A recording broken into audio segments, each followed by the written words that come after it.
চীনে বাংলাদেশের প্রথম বিনিয়োগ কার্যালয় খোলার ঘোষণা, চীনা কোম্পানিগুলোকে বাংলাদেশে ভ্যালু চেইন সম্প্রসারণের আহ্বান প্রধানমন্ত্রীর। Parts of the manufacturing ecosystem will look for new, competitive and trusted locations.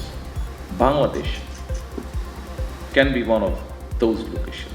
Digital অর্থনীতিতে বাংলা ভাষার নতুন মাইল ফলক, 1 জুলাই থেকে সব প্রতিষ্ঠানকে ব্যবহার করতে হবে Bangla QR code. Bangla QR code আসলে চালু হবে, একদম পার্মানেন্ট কম্পালসারি সবার জন্য হবে, যে 1 জুলাই 2026 থেকে। লেনদেন সিকিউর হবে, নিশ্চিত হবে এবং লেনদেনের নিরাপত্তা বৃদ্ধি হবে। তিস্তা সহ বাংলাদেশের নদী ব্যবস্থাপনা, পানি সম্পদ উন্নয়ন ও বন্যা নিয়ন্ত্রণে সহযোগিতা বাড়াতে একমত বাংলাদেশ চীন। দ্বিপক্ষীয় সম্পর্কে খুলছে নতুন সম্ভাবনার দ্বার।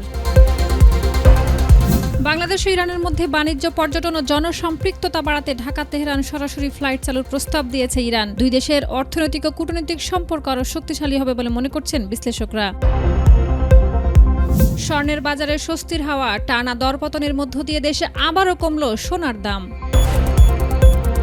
টানা 3 ম্যাচে ম্যাচ সেরা ভিনিসিয়াস জুনিয়র। 36 বছর পর বিশ্বকাপের মঞ্চে আবারও মুখোমুখি হতে পারে চিরপ্রতিদ্বন্দ্বী ব্রাজিল ও আর্জেন্টিনা। ভেনেজুয়েলায় শক্তিশালী ভূমিকম্পে নিহত 32, আহত প্রায় 700। ধ্বংসস্তূপে উদ্ধারকারী দল চিকিৎসা সরঞ্জাম ও মানবিক সহায়তা পাঠানোর ঘোষণা যুক্তরাষ্ট্রের। বক্স অফিসে শহীদ কাপুরের একচ্ছত্র দাপট, মুক্তির মাত্র 6 দিনে 66 কোটি টাকা সংগ্রহ করে আলোচনার কেন্দ্রবিন্দুতে ককটেল 2। 25 জুন বিশ্ব সঙ্গীতের কিংবদন্তি মাইকেল জ্যাকসনের প্রয়াণ দিবস। মৃত্যুর 17 বছর পরও অটুট জনপ্রিয়তা, নতুন রেকর্ড গড়ল মাইকেল জ্যাকসনের বায়োপিক। বাংলাদেশ চীন সম্পর্কের নতুন সমীকরণে বেইজিংয়ে তারেক রহমানের আজ প্রধানমন্ত্রী লি কিয়াংয়ের সঙ্গে বৈঠক। কাল মুখোমুখি হবেন প্রেসিডেন্ট শি জিনপিংয়ের।